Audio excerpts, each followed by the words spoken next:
나 주님의 길을 가리라 라는 제목으로 말씀 나누겠습니다. 이 땅을 살면서 행복을 바라지 않는 사람들은 없을 거야. 여러분들의 행복의 기준은 무엇인지 궁금합니다. 일반적으로 건강, 재정, 명예, 자녀가 잘 되는 것, 좋은 직업을 갖는 것, 이렇게 육신의 행복의 기준은 여러 가지죠. 믿는 자들의 행복의 기준은 무엇일까요? 육신의 기준을 넘어서는 것입니다. 영적인 행복을 찾아야 믿는 자들은 진짜 이 땅에서 행복할 수 있습니다. 여러분 영적으로 행복하십니까? 성경이 말하는 영적 행복의 기준은 예수님을 하나님의 아들, 메시아로 인정하고 예수께서 가신 길을 따라가는 것, 여기에 영적인 행복이 있다고 말하고 있습니다. 그 길을 갈 때 비로소 영적으로 행복한 것이 무엇인지 경험할 수 있다. 여러분 예수 그리스도의 그 길 잘 따르고 계신지 궁금합니다. 이 말은 참 역설적이죠. 예수의 길을 따라야 행복할 수 있다. 예수님 가신 길 따르는 것은 여러분 따라 보셔서 아시겠지만 정말 힘들어요. 웬만하면 가고 싶지 않습니다. 예수님도 하나님께서 주신 그 길 가고 싶지 않을 때가 있었어요. 그래서 하나님 앞에 나가서 기도하셨죠. 이 잔을 내게서 옮겨달라고 기도하셨습니다. 그러나 결국 기도하면서 하나님의 길 가야 되는 것 알기에 주님은 하나님의 뜻대로 그 길 가셨습니다.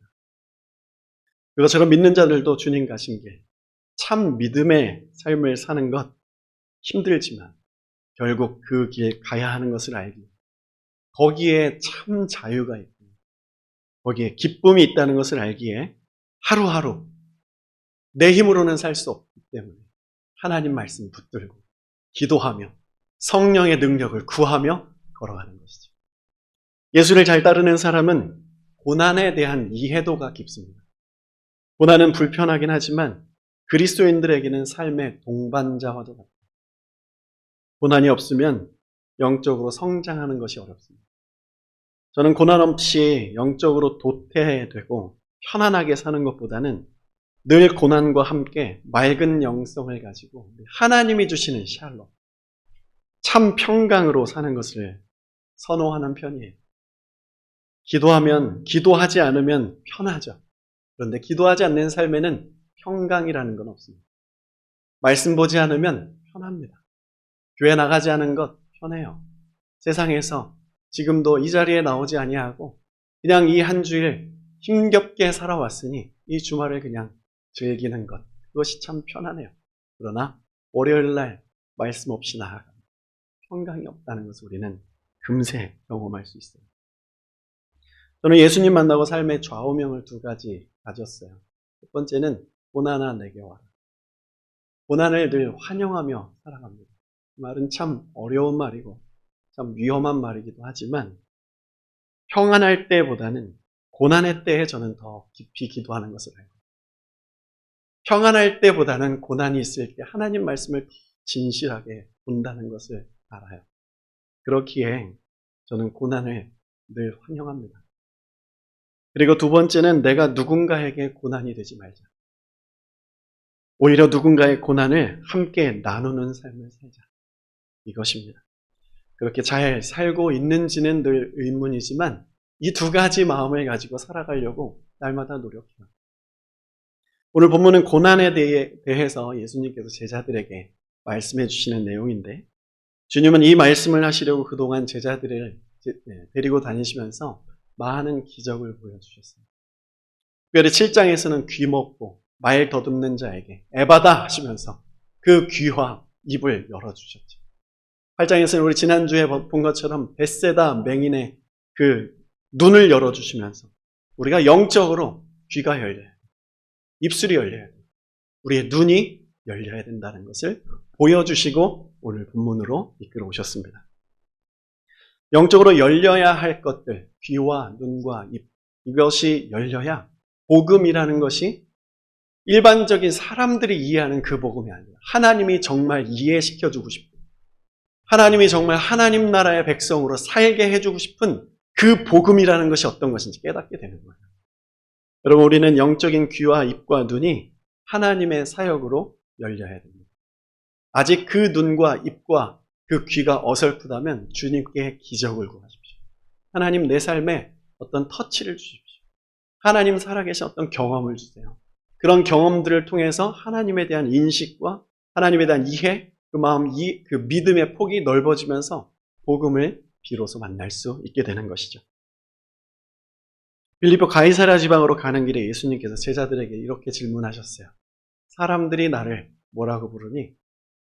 어떤 사람은 세례 요한, 어떤 사람은 엘리야, 어떤 사람은 선지자라고 합니다. 그래? 그럼 너희들에게 묻겠다. 너희들은 나를 누구라고 하느냐? 베드로가 제자들을 대신해서 말합니다. 주는 그리스도십니다.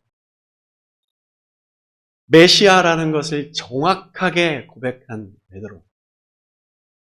메시아라는 뜻은 하나님의 기름 부음 받은 자죠. 하나님의 사역을 하기 위해 세워진 존재. 구약에서는 하나님의 일을 왕과 제사장과 선지자에게 하나님께서 기름 부으시면서 그 일을 맡기셨습니다. 신약에 와서 우리 예수님께서는 왕과 제사장과 선지자의 직분을 모두 감당하셨어요. 베드로전서 2장 9절 말씀을 함께 읽어보겠습니다. 그러나 너희는 택하신 족속이요 왕 같은 제사장들이요 거룩한 나라요 백성이니 이는 너희를 어두운 데서 불러내어 그의 기이한 빛에 들어가게 하신 이의 아름다운 덕을 선포하게 하려 하십니다. 여기에 예수 그리스도를 믿는 사람들은 성령이 기름 부으셨고 우리가 이 땅에서 어떤 사역을 감당해야 되는지 나와 있어요. 너희는 왕이다. 너희는 제사장이다. 아름다운 덕을 선포하는 선지자다. 왕과 제사장과 이 선지자의 역할을 우리 교회가 감당해야 되는 것입니다. 예수님이 감당하셨던 그 사역을 우리 교회가 이제 이어받아서 감당을 해야 되는 거예요. 이 사명을 감당하며 살아가야 하기 위해 주님은 우리에게 고난을 허락하시고 우리는 이 고난 속에서 복음을 만나 복음의 삶을 살아 나아가야 되는 거예요. 30절 말씀에 보면 이게 자기의 일을 아무에게도 말하지 말라. 주님이 경고하셨어요. 주는 그리스도십니다. 완벽한 고백을 했는데 여기에 대해서 하나님께서 칭찬해 주시고 이것을 믿고 제자들이 이제 됐구나 이렇게 생각을 하셔야 되는데 아직 그거 아무에게도 말하지 마라. 예수님이 이 베드로의 완벽한 고백을 듣고 이렇게 말한 이유, 경고하셨는데 경고하신 이유가 무엇입니까? 그의 고백은 완전하지만 너의 믿음은 아직 그 고백에 따라가지 못한다는 거예요. 베세다 맹인이 첫 번째 눈을 뜨고 사람들이 보입니다. 나무 같은 것이 보입니다. 라고 말했던 것처럼 베드로는 아직 어설픈 신앙을 가지고 있었던 것이죠. 그래도 눈을 감은 것은 아니기에 하나님께서 이 고백을 들으시고 기뻐함으로 하나님 나라 계시를 전해 주십니다. 이 레마라는 단어를 좀 여러분 아시죠? 성경이라는 이 객관적인 말씀이 나에게 우리 각자에게 주관적으로 다가옵니다. 하나님이 공통으로 이렇게 설교를 하게 하시지만 말씀을 전해 주시지만 이 말씀을 받는 여러분 각자의 포인트는 다 다르다는 것입니다. 똑같은 본문, 다른 하나님의 음성. 여러분 오늘 이 시간에 하나님께서 여러분 각자에게 준비하신 메시지가 있습니다. 그 메시지를 꼭 들으시기를 축복합니다. 레마의 말씀이 우리 삶에 있어야 우리가 움직일 수 있는 거예요. 설교가 하나님이 나에게 하시는 말씀이라고 들리기 시작하면 그 설교가 하나님이 나에게 하시는 그 직접적인 계시라고 믿어지기만 하면 그 교회는 소망이 있는 줄로 믿습니다. 예수님은 베드로의 고백을 들으시고 주님이 이 땅에 오신 진짜의 목적, 하나님 나라의 비밀의 맛을 보여주세요.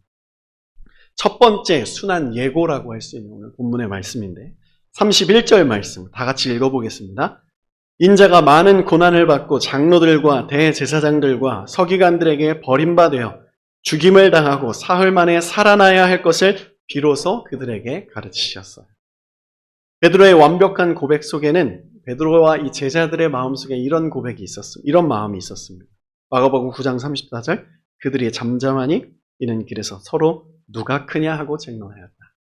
예수님 덕에 세상에서 큰 사람이 되고 싶은 거예요.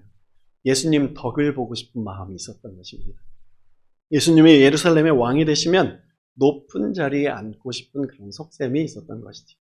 물론 그렇습니다. 하나님께서 예수님을 믿고 주님을 따르면 복을 주세요. 그러나 이 땅에서 누리는 하나님의 복은 수단에 불과합니다. 하나님 여러분들에게 건강을 주셨습니까? 그것은 이 세상에서 열심히 세상을 섬기기 위한 하나님의 수단이에요. 하나님 여러분들이 어떤 재정을 주셨습니까? 그 재정은 이 세상을 섬기기 위한 하나님 나라의 수단입니다. 거기에서 멈추지 않기를 바랍니다. 하나님께서 여러분들에게 어떤 자녀의 아름다운 탁월함을 주셨습니까? 그 자녀는 수단이에요. 그 자녀를 통해서 다음 세대의 복음을 전하기 위함입니다. 우리에게 주신 모든 복은 하나님 나라 영광을 위해 사용되어져야 그것이 진짜 복이 되는 것이죠. 그렇게 제자들이 기대했는데 이 기대와는 전혀 다른 하나님 나라의 계시가 열렸어요. 내용은 이렇습니다. 그래, 고백 잘했다. 이제 내가 말하는 거 잘 들어라. 나는 이제 곧 너희를 떠난다. 떠날 뿐만 아니라 사람들에게 고난을 받고 멸시를 당하고 죽임을 당한다. 그러나 사흘 만에 다시 살아난다. 이렇게 전해주셨어요. 베드로는 예수님의 이 말씀에 화가 났습니다. 32절 드러내놓고 이 말씀을 하시니 베드로가 예수를 붙들고 항변했다 그래요. 예수님께 따지는 것이죠. 이 항변했다라는 강도는 예수님께서 귀신들을 내쫓으실 때 꾸짖었다 이 단어를 쓰고 있는 거예요. 베드로는 너무 황당했어요. 그게 뭐냐는 거예요. 아직 내 수중에 예수 믿고 주님 따르고 아무것도 들어온 게 없는데 당신이 가지고 내가 어부 직업 내려놓고 당신을 따를 이유가 없는 거 아니에요. 이럴 거면 처음부터 말해주지. 왜 따르라고 하셨나요? 항의하는 것입니다. 너무 조급한 나머지 예수님께서 마지막에 나는 다시 부활할 거야 이 말을 듣지 못했어요. 혹은 이 말씀을 다 듣기는 했는데 먼저 들은 말에 꽂혀서 뒤의 말을 잊어버린 것입니다. 자기가 듣고 싶은 말만 듣는 사람들이 있죠. 그런 사람은 이 베드로의 성향을 가진 거예요. 조급한 것입니다. 그럼 정말 중요한 것을 놓치죠. 고난이 있다. 버림받는다. 죽임당한다. 이런 거 좋아하는 사람들이 어디 있겠어요. 그런데 그 다음에 부활이 있다. 이게 복음입니다. 그러나 베드로는 고난이 있다. 난 죽는다. 너희들을 떠난다. 여기서 뇌가 탁 멈춘 거예요. 조금 더 깊이 생각해 보면 고난과 버림받음과 죽음은 인간이 이해할 수 있는 영역인데 바울이 부활까지 다 들었다고 하지만 이 부활을 듣고 예수님께 항변한 이유는 부활이 뭔지 아직 경험하지 못한 거예요. 깨닫지 못하는 겁니다. 인간의 영역 속에서, 인간의 한계 속에서 다시 죽었다 살아나는 것을 이해할 수 없는 것이죠. 여기서 베드로가 영적으로 어설프게 눈을 떴다는 것을 깨달을 수 있어요. 저는 늘 저의 영적인 수준이 높지 않다는 것을 인정합니다. 이것은 자책할 문제가 아니라 기도할 문제죠. 영적 성장이 더 필요해요. 여러분, 기도하면 주님께서 다시 안수하사 이 어설프게 뜬 눈을 확실하게 명백하게 뜨게 해주시는 줄로 믿습니다. 하나님의 세계를 저의 생각과 짧은 소견에 제한하는 경우가 참 많이 있더라고요. 교회를 열심히 다니던 사람들이 더 이상 교회가 소망이 없다라고 하면 세상을 떠나는 것도 마찬가지. 믿음이 없는 것이 아니라 영적으로 명확하게 눈을 뜨지 못한 거예요. 영적으로 눈이 제대로 뜨여진 교회가 필요합니다, 여러분. 우리 교회가 그런 교회 되기를 소원합니다. 신학생들 가운데도 그런 일들이 있어요.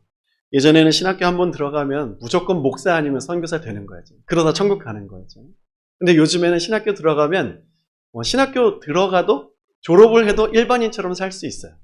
그리고 전도사는 될 수 있지만 목사는 안 한다. 이렇게까지 자기가 자기의 하나님의 부르심을 자기 자신에게 제한하고 이렇게 결정하는 것들이 있습니다.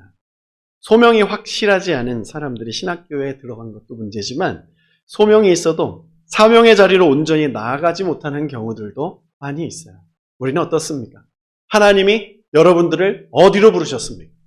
그리고 하나님이 지금 현재의 주님께서 여러분을 무엇으로 부르셨습니까? 우리는 거기에 반응해요. 하나님은 두 군데로 부르시는 거예요. 나를 어디로 부르셨나? 캐나다로 부르신 거예요. 해밀턴으로 부르셨고 해밀턴 한인 장로교회로 부르신 거예요. 무엇으로 부르셨나? 목회자로 부르신 거예요. 성도로 부르신 겁니다. 부모로 부르신 것이고, 자녀로 부르신 거예요. 학생으로 부르신 것이고, 주부로 부르신 것이고, 이 땅에 직업을 가진 어떤 사람으로 부르신 거예요. 그 자리에서 우리가 빚된 사명을 감당해야 돼요. 주님 가신 길을 가야 되는 것이죠. 전도되어서 교회에 들어온 한 분이 신앙생활하면서 저랑 제자 훈련을 하는 중에 이 제자 훈련의 강도가 좀 빡셀 때가 있어요. 그때 이렇게 대답하셨어요. 예수 믿는 게 이렇게 힘든 줄 알았으면 처음부터 안 왔을 텐데. 여러분, 이 말을 어떻게 해석하십니까? 저는 그 말이, 이분이 진짜 복음이 들어가고 있구나. 진짜 예수를 만나고 있구나. 정말 신앙생활의 그 길에 들어가고 있구나. 그것을 보게 되었어요. 신앙생활을 제대로 하는 거 정말 어렵습니다. 믿으면 믿을수록 더 어렵지 않습니까, 여러분? 예수 믿는 거 쉽지 않습니다. 헌신할 것도 많고, 포기할 것도 많고, 보지 말아야 할 것도 많고, 가지 말아야 할 것도 많고, 내려놔야 될 것도 많고, 내가 하기 싫은 거 해야 될 것도 많고, 말하고 싶은 거 다 말하지 못할 수도 있고, 행동하고 싶은 거, 결정하고 싶은 거 다 안 할 수도 있고.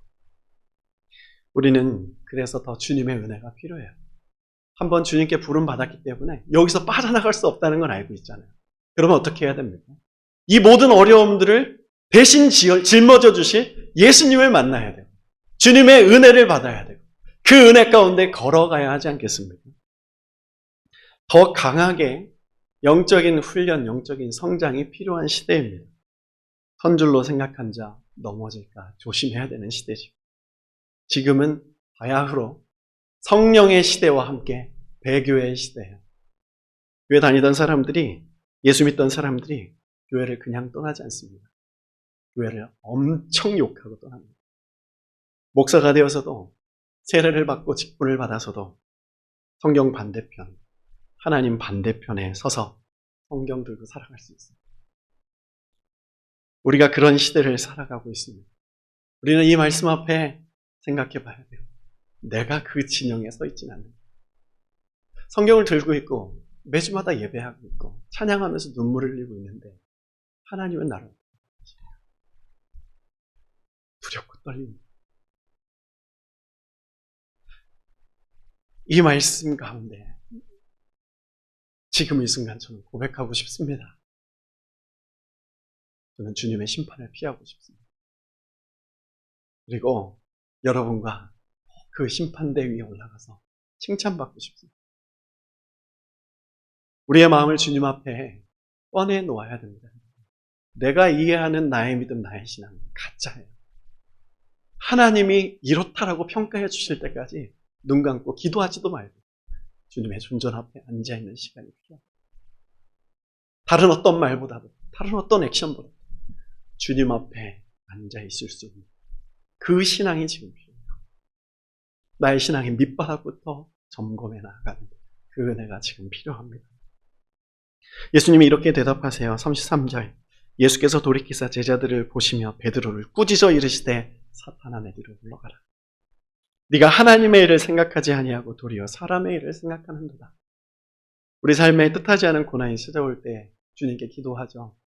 주님께 애원하고 간청합니다. 하나님 떠나지 마십시오. 나에게 아무 말 하지 마십시오. 아무 말 안 하지 마십시오. 침묵하지 마십시오. 제발 어떤 말씀이라도 해주십시오. 지금 나를 좀 돌봐주세요. 어떻게 살 수가 없겠습니다. 그렇게 기도하는데 하나님이 말씀하지 않을 때가 있어요. 그럴 때는 주님이 여러분을 위해 새로운 부활을 준비하고 계시다는 것을 믿으십시오. 우리는 그것을 구해야 돼요. 세상이 답답하고 삶이 막혀 있을 때 필요한 것은 삶의 열림이 아니라 내 삶의 새로운 돌파구가 아니라 하나님의 얼굴을 구하는 거예요. 하나님의 얼굴, 하나님의 그 능력의 팔을 구해야 되는 거예요. 거기에 삶의 돌파가 있습니다. 여러분, 하나님 앞에 유연하십시오. 하나님 앞에 굳어지지 마십시오. 하나님이 여러분들에게 침묵하신다 하든, 하나님이 묵묵하신다 하든, 수십 년간 기도한 그 기도 제목 들어주시지 않는다 한들 하나님께 굳지 마십시오. 하나님은 여러분들을 위해 새로운 부활을 준비하고 계십니다. 이 코로나가 이렇게 길어질지 어떻게 알았습니까? 사스나 메르스처럼 그냥 왔다 지나갈 줄 알았어요. 마스크를 이렇게 오래 쓰고 다닐지 어떻게 알았습니까? 우리는 알 수 없었어요. 이때 우리가 주님의 살아계심을 믿는 자 되어서 주님께서 준비하시는 그 부활을 바라볼 때입니다. 우리가 인식하지 못하고 전혀 상상하지 못하는 부활의 생명을 주님이 준비하고 계세요. 저는 그것을 믿습니다. 베드로가 안 됩니다라고 말하지만 온라인 시대로 가는 것, 교회가 성도들이 빠져나가는 것 안 됩니다. 이렇게 말하지만 주님은 새로운 부활을 준비하고 있다. 그 부활을 참여하기 위해서, 그 부활의 능력을 보기 위해서는 복음의 자리까지 나아가야 되는 거예요. 여러분에게는 어떤 고난이 있습니까, 지금? 어떤 어려움이 있습니까? 말 못할 어떤 답답함이 있습니까? 주님이 아무 일 안 하시는 것처럼 느껴지시는 않습니까? 그래서 주님께 항변하고 주님께 삐지신 자는 없으세요? 주님을 의심하고 계시진 않습니까? 우리 주님은 이 고난의 때에 우리가 당하는 이 고난과 어려움과 이 우울한 이 삶을 함께 지나가 주시면서 무엇을 준비하시는가? 주님께서 주실 수 있는 이 세상에 줄 수 없는 하나님 나라의 그 부활을 준비하고 계신 거예요. 죽임을 당하시고 사흘 만에 살아나야 할 것이다. 여러분, 이 부활의 은혜가 여러분에게 있을 것입니다. 우리는 이것을 믿는 거예요. 그래서 우리는 포기하지 않는 거예요. 우리가 믿던 그 예수가 보이지 않는다. 우리가 믿던 그 예수가 죽으신다. 그러나 말씀이 있습니다. 부활이 있다. 이 말씀 붙드는 거예요. 여러분에게 부활의 능력을 주님이 경험하게 하실 것입니다. 주님은 여러분이 지금 얼마나 힘겹고 어려운 삶을 살아가고 계신지 잘 알고 계십니다. 나보다 나를 더 잘하시는 주님, 신뢰하시기를 바라요. 우리 말씀 읽어보겠습니다. 요한계시록 21장 4절 말씀. 그들의 눈에서 모든 눈물을 닦아주실 것이니 다시는 죽음이 없고 슬픔도 울부짖음도 고통도 없을 것이다. 이전 것들이 다 사라져 버렸기 때문이다. 아멘. 여러분 중에 그동안 복음 때문에 수많은 고난과 비방, 때로는 버림받은 것처럼 고통당하신 분 있습니까? 주님이 부활의 선물을 주실 겁니다. 주님이 눈물 닦아주실 것이고 다 보상하실 줄로 믿습니다. 복음은 고난도 있지만 부활도 있어요. 이게 역전이에요. 해산의 고통은 그 어떤 고통보다 크지만 해산 이후의 그 아이의 모습을 보면 이 해산의 고통을 다 잊는 어미의 마음처럼 이 땅에서 예수님 때문에 겪는 고통은 뼈를 깎는 아픔이지만 아무도 위로할 수 없는 것이겠지만 부활의 은혜가 임하면 모두 다 감사로 변할 줄로 믿습니다. 예수님은 이렇게 복음을 선포하시고 제자들에게 말씀하셨어요. 너희들은 이렇게 살아야 된다. 나처럼 살아야 되는데 첫 번째 나처럼 산다는 것은 자기를 부인하는 거야. 이 자기를 부인하는 건 무엇입니까? 금욕하는 게 아니죠. 자기를 부인하는 건 뭘 참는 게 아니에요. 자기를 부인한다는 건 자기의 주장을 내려놓는 거예요. 자기 존재의 가치도 내려놓는 거예요. 나의 삶을 내려놓고 나의 위치도 내려놓고 내가 가진 재정도 내려놓고 내 생명도 내려놓고 나의 특권도 내려놓고 나의 모든 권리 내려놓는 거예요. 난 십자가에서 죽은 몸이다. 이걸 고백하는 것이 자아를 부인하는 거예요. 빌립보서 2장 5절 8절 말씀에 자아를 부인하는 게 어떤 것인지 잘 말씀해 주고 있어요. 제가 읽어볼게요. 너희 안에 이 마음을 품으라. 곧 그리스도 예수의 마음이니 그는 근본 하나님의 본체시나 하나님과 동등됨을 취할 것으로 여기지 아니하시고 오히려 자기를 비워 종의 형체를 가지사 사람들과 같이 되셨고 사람의 모양으로 나타나사 자기를 낮추시고 죽기까지 복종하셨으니 곧 십자가에 죽으십니다. 이게 자기 부인입니다. 예수님의 이 모델링 우리가 잘 따라가야겠죠. 나를 비우는 것이 상대방의 마음을 얻는 비결이에요. 축구선수 박지성이 세계적인 전설적인 축구선수가 된 이유가 뭐예요? 내가 다 희생하는 거잖아요. 남보다 더 열심히 뛰고 공 뺏어와서 상대방한테 주는 거예요. 같은 편에게 네가 골 넣어. 내가 뺏어올게. 네가 골 넣어. 자꾸 다른 사람에게 공을 돌리면서 그렇게 헌신적으로 살았을 때 이 박지성이 세계적인 축구선수가 된 것처럼 자기를 부인한다는 것이 이런 것 같아요. 남을 섬긴다는 것이 나를 내려놓지 않으면 되지 않죠. 섬김이라는 것에 이 정확한 모델을 주님께서 또 보여주셨는데, 예수님께서 이 제자들을 이렇게 섬겨주셨어요. 이것이 나의 살이다. 이 살을 내가 너에게 뜯어줄게. 이거 먹고 너 살아라. 그리고 이 살을 뜯어 먹을 때 이 뜯겨진 나의 살을, 나는 죽는다. 널 위해서. 너는 이 살 먹고 살아라. 그리고 내 몸속에 있는 보혈, 내 피, 이거 네가 마셔. 그리고 나는 죽을 테니까 네가 살아. 이게 예수님께서 우리에게 보여주신 자기 부인의 모델입니다. 표본입니다. 나는 죽고 너 살아라. 이 그리스도 안에 이 자기 부인의 놀라운 세계가 담겨져 있어요. 우리가 그렇게 살아가야 되는데. 자기 부인. 잘 되십니까, 여러분? 날마다 다짐하고. 그래도 이게 좀처럼 쉽지 않아요. 날마다 계속 마인드 세팅을 하고, 기도하고, 하나님 옆에 나의 자아를 막 못 받고, 그렇게 막 목소리를 치면서 통성 기도를 해도 이게 자기 부인이 잘 안 되는 게 자기 부인. 제자들이 이런 하나님 나라의 이 비밀, 자기 부인의 비밀을 들을 자격은 있었어요. 영적인 눈이 완전히 열리진 않았지만 어설프게는 열렸습니다.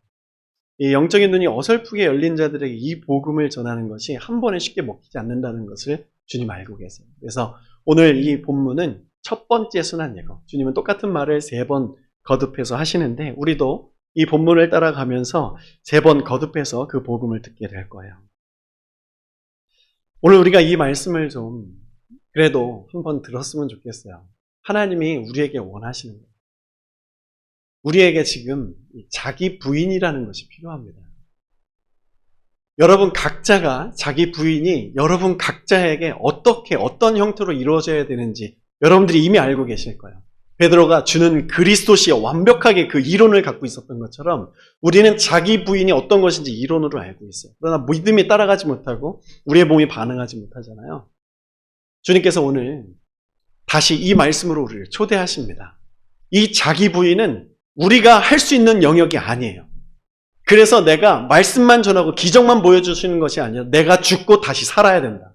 그 부활의 예수를 너희들이 믿고 따라야 그 부활의 예수가 주시는 그 성령, 보혜사 성령의 능력이 너에게 임해야 그 가운데 진정한 자기 부인의 역사가 일어나고 그 부인의 역사로 말미암아 세상이 야, 저 교회가 저렇게 자기 부인을 하는구나. 저렇게 자기 십자가를 지는구나. 뭔가 다르구나. 거룩하구나. 이것을 깨닫고 교회로 몰려든다는 거예요. 이 두 번째는 주님께서 우리에게 말씀하십니다. 자기 부인보다 더 중요한 게 있는데 자기 십자가를 져라. 십자가는 복음의 심장이죠. 십자가를 진다는 건 희생을 요구한다는 거예요. 고난의 학교에 입학하라는 것입니다. 우리의 재정, 우리가 가진 지식, 우리가 가진 모든 것들을 남들을 위해 사용하라는 건데 남들을 위해 사용할 때 그냥 자선하지 마시고 도네이션 하지 말고 그 가운데 그 목적이 분명하게 저 영혼 살리기 위해서 저 영혼을 주님께 인도하기 위해서 너의 삶을 그렇게 세상에 내어줘라. 희생해라. 비난이 올 것이다. 자기 십자가는 비난이에요. 침뱉을 것이다. 십자가는 결코 액세서리가 아니다. 지난 주일 여러분 예배 어떻게 들으셨는지 모르겠습니다. 저는 지난 주일에 우리 교회가 영적으로 열렸다는 것을 경험했어요. 어떤 것이냐면 예배를 막 준비하는데 제 마음이 막 분주해요. 그리고 뭔가 부산한 거예요.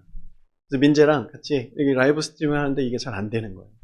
시간이 다 되어서 우리가 할 수 있는 최선을 하자. 딱 내려놓고 여기에 올라왔는데 처음 우리가 인사를 해야 되잖아요. 인사를 하기 전에 하나님께서 마음을 주시는 거예요. 우리 회개 기도해야 된다.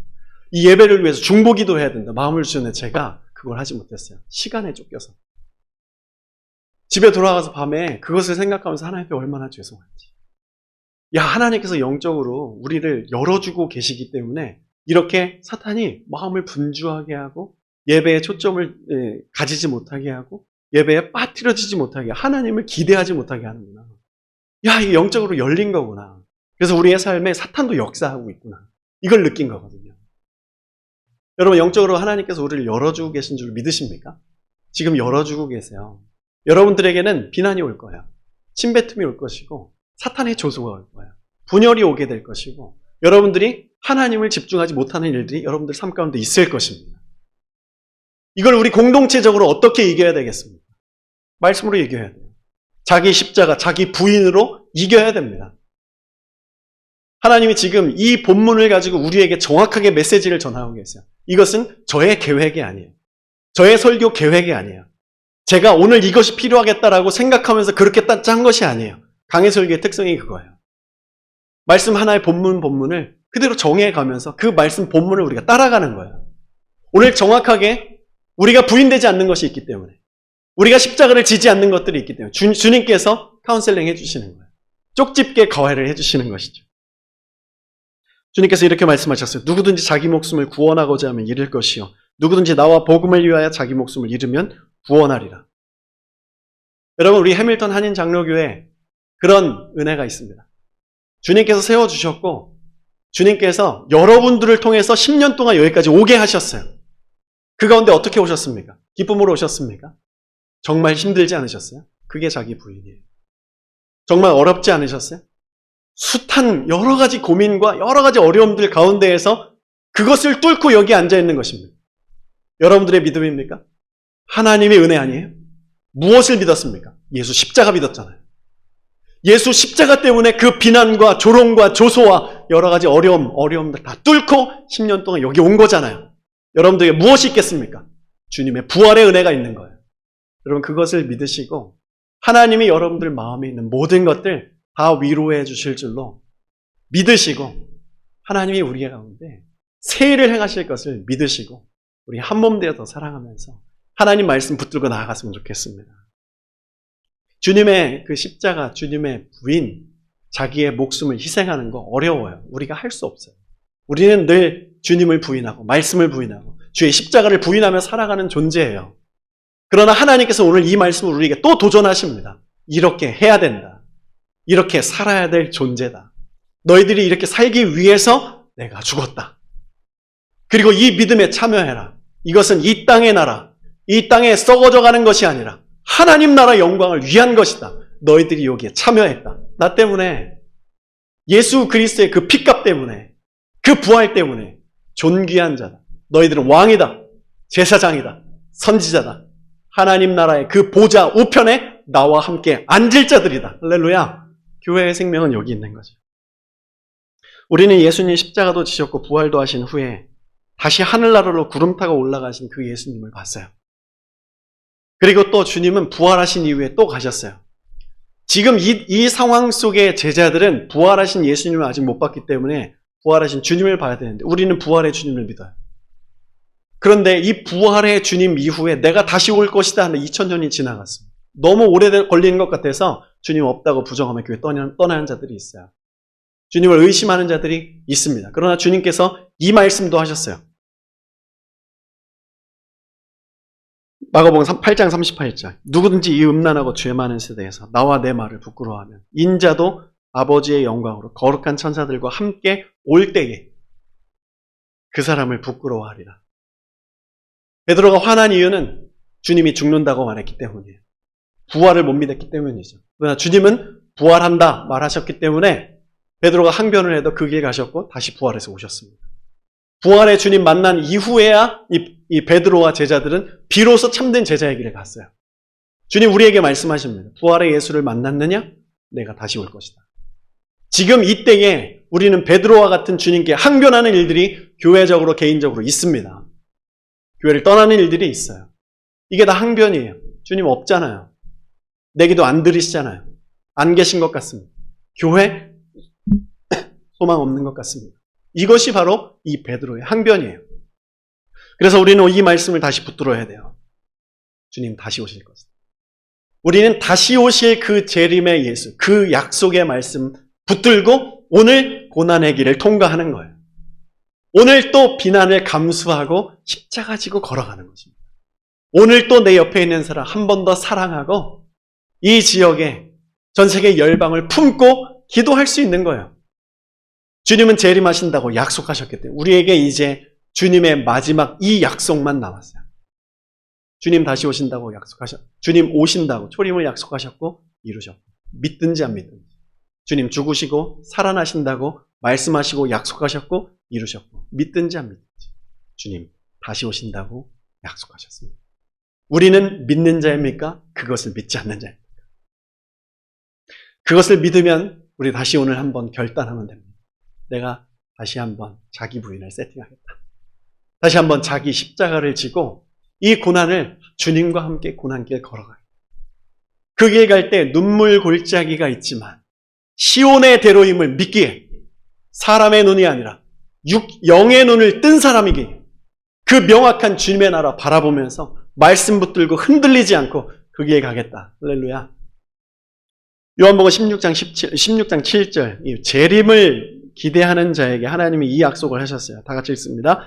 그러나 내가 너희에게 실상을 말하노니 내가 떠나가는 것이 너희에게 유익이라.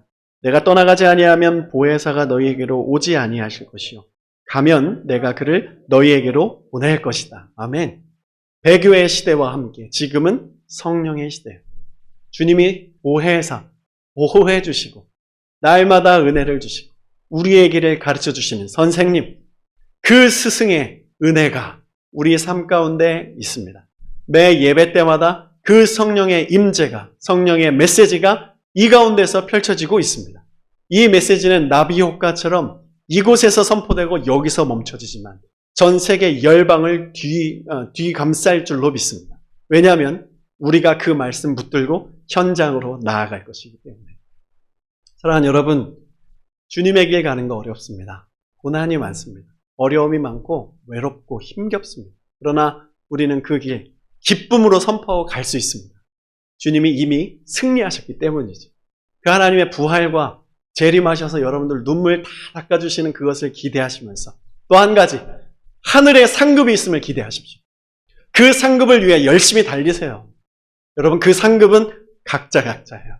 열심히 주를 위해 살 때 주님이 그 상급을 여러분에게 주실 줄로 믿습니다.